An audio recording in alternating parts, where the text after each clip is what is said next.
कथा आहे भक्त प्रल्हादाची. हिरण्यकशिपू हा राक्षसाचा राजा होता. त्याने भगवान शंकराची कडक तपश्चर्या केली. शंकर प्रसन्न झाले.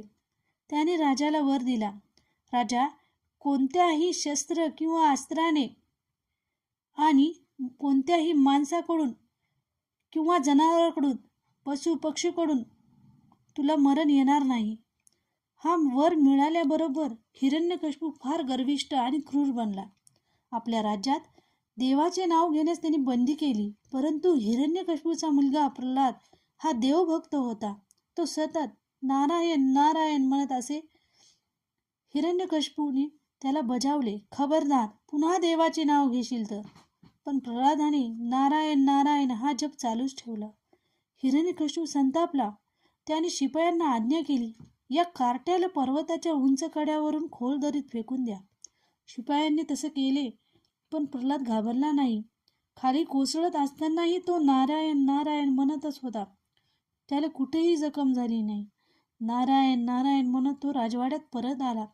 मग राजाने प्रल्हादाला उकळत्या तेलात टाकले, परंतु प्रल्हाद मेला नाही. उलट प्रल्हादाच्या स्पर्शाने उकळते तेल थंडगार झाले. तेव्हा क्रूर राजा पिसाळला. त्याने हुकूम सोडला, याला माजलेल्या हत्तीच्या पायाशी बांधा आणि होऊ द्या त्याचा चेंदामेंदा. पण प्रल्हादाच्या स्पर्शाने हत्ती प्रेमाने खेळू लागला. प्रल्हाद नारायण नारायण असा जयघोष करीत राहिला. तेव्हा तो राक्षस ओरडला, कुठे आहे तुझा नारायण? माझा नारायण सगळीकडे आहे, प्रल्हाद म्हणाला.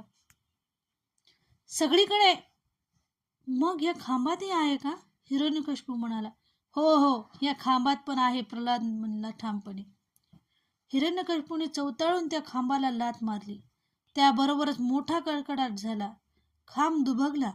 त्यातून नरसिंहाने अकराळ विकराळ रूप प्रगट झाले. त्याचे तोंड सिंहाचे होते आणि बाकीचे शरीर माणसाचे होते. नरसिंहाने हिरण्यकशिपूला धरले व आपल्या मांडीवर घेतले. मग आपल्या तीक्ष्ण नखाने त्याने त्या दुष्ट राक्षसाचे पोट फाडले आणि त्याला ठार मारले. नारायणाने नरसिंहाच्या रूपात भक्त प्रल्हादाला दर्शन दिले. प्रल्हाद धन्य झाला.